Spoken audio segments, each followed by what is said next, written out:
આખા અડદ કુકરમાં લીધા હતા અને થોડાક રાજમા લીધા હતા.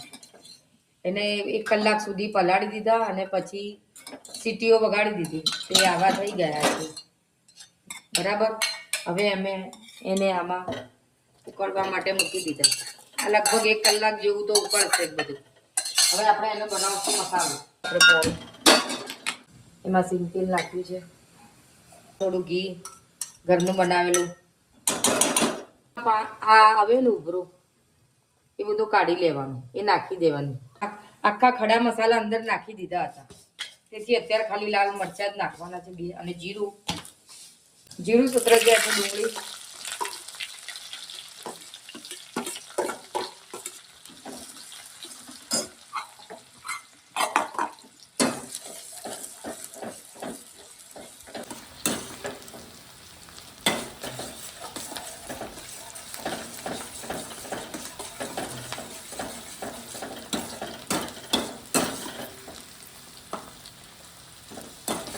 જો આવી દાળ થઈ છે. હજુ કલાક ઉકળશે એટલે એકદમ પરફેક્ટ રિઝલ્ટ એનું આવી જશે. ડુંગળી થઈ ગઈ છે. હવે ટામેટા એની અંદર એડ કરી દેવાના.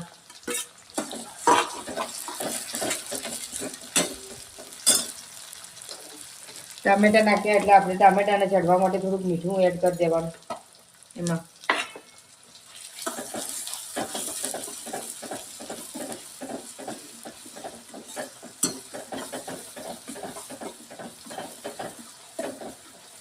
તળી જવા આવ્યા છે એટલે અત્યારે શિયાળો છે એટલે આપણને લીલું લસણ તો મળી જ રહેવાનું, એટલે આપણે લીલું લસણ એડ કર્યું છે એમાં.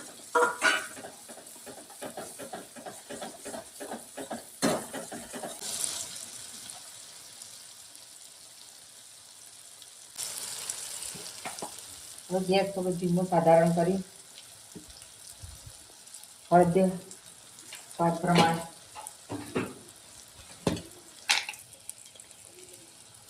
લાલ મરચું જેવું તમે તીખું ખાઈ શકો. અમે આ કાશ્મીરીને બે ભેગું દળાવેલું છે એ નાખ્યું.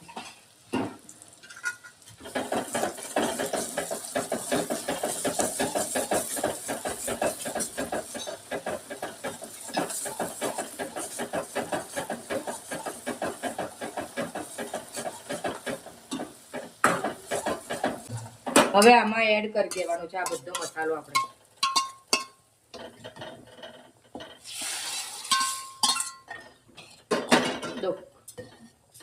હવે આ દેખો, હવે જેમ જેમ ઉકળશે એમ એનું આવી જશે ઘટ, અને પેલા આખા અડદ છે એ પણ થોડા પેલા એ થઈ જશે, અંદર બધી આખી ફ્લેવર મેચ થશે.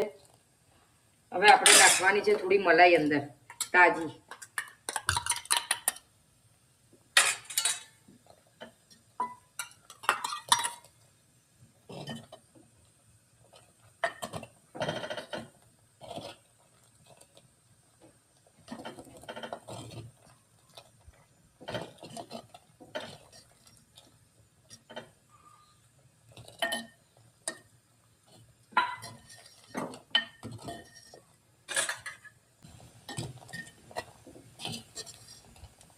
પછી આમાં તમે બટર પણ નાખી શકો છો.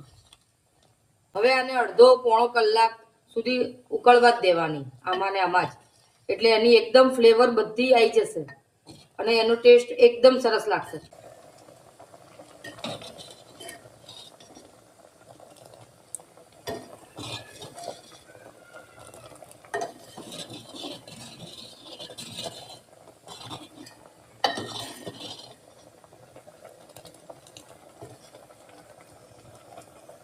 આ અડધો પોણો કલાક ઉકળી છે ને હવે બંધ કરી દેજો. જેમ વધારે ઉકળશે ને એમ વધારે ફ્લેવર આવશે એનામાં. બટર અને ધાણા